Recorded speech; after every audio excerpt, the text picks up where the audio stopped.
We got him again. Michael, how are you? I'm good. I'm so good. You guys are so sweet too. I feel like this is the best. It's like a party. It's the real love. We have the real love for you, baby. Well, and it all started, every time we have you on, it all started at the Roosevelt when I saw you, and then I remember. Watch this whole thing explode, and what we have. This is album number 7.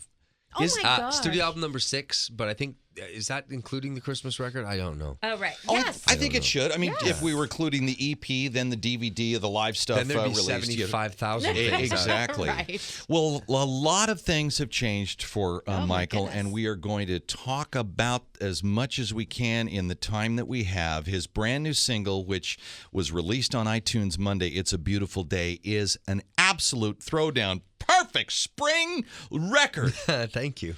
It is perfect timing. Yeah. It's kind of a happy breakup song. It is. You know what's funny? That's exactly what it was. It was like the anti-love song. Yeah. I kept writing songs like Everything and Haven't Met You Yet and Home and these wonderful romantic kind of sentimental songs and about love and caring.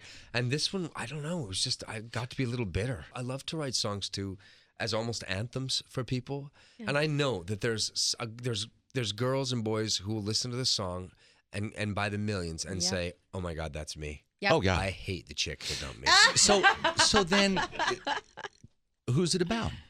I wrote it. I wrote it about Harry Styles. About Harry Styles. Nice. Yeah. Well, listen, we hear your Never, wife ever, has got a crush on one of the guys in One Direction. That's right. You guys are so cute, by the way. Congratulations. Thank you. He's going to be a You dad talking now. about Harry Styles and me? Yeah. Yeah, I'm going to be a dad. It's the greatest thing that ever happened to me. The truth is, it really put everything in perspective, and it made making this record and even promoting it really easy, because the truth is, as much as I'm passionate about what I do and I'm proud of the record and I love it,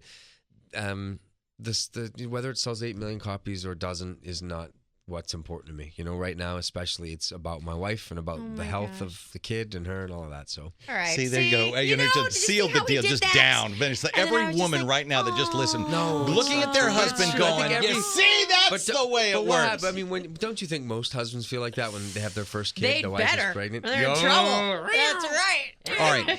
Up on our KOST 103 website right now is an interview that Michael did. I think it was the Canadian version of Entertainment Tonight.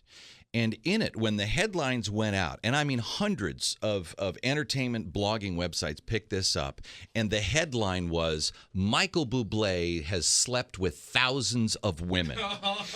And it's important that you watch that video, but we will continue and ask him if he can name names of just maybe 100. If you don't know, and for those of you listening out there in Radioland, what you don't know is that I have a very dry sense of humor. Yes, he does. And so you can never actually take what I'm saying unless it's in context, or else it's going to look really terrible.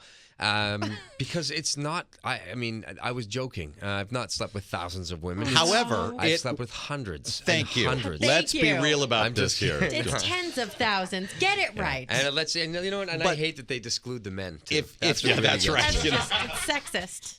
It's not fair. So this interview, was it Entertainment Tonight Canada? Yeah, and that's really a close friend of mine. The Exactly. girl And you could tell that there was a connection. Yeah. And he basically said, I had to go get tested just to make sure But that I could have a baby. That's the truth. I actually did go and do the whole test because I wanted to make sure, and we tried for a little bit, and I thought, okay. Well, how long was a little bit that you tried for before she looked at you and said, "There's not something wrong"? long enough that I should have had to go and do it. Yes. But my wife is a bit of a I don't know how to say it. She'll break the coolions, you know. I get it.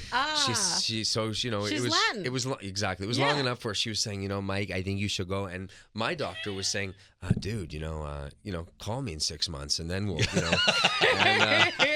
And, I think what is even worse is that I believe, now she won't tell me this for sure, but I think that I actually did it here. I did the test here in LA, which is the worst. It's the worst day of my life, to be honest with you. It's I don't know if men have had to do this.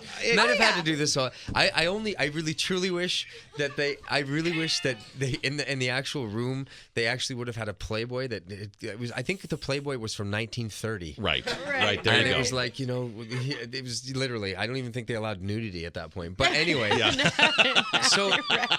Look at those kneecaps. Exactly. All right. That's exactly exactly. Right? In this one, she's showing her ankles and her birthing hips. So basically, it was horrible. And so I called my wife, and I was very proud of myself. I called my wife, and I said, babe, I just came from the clinic, and I did it.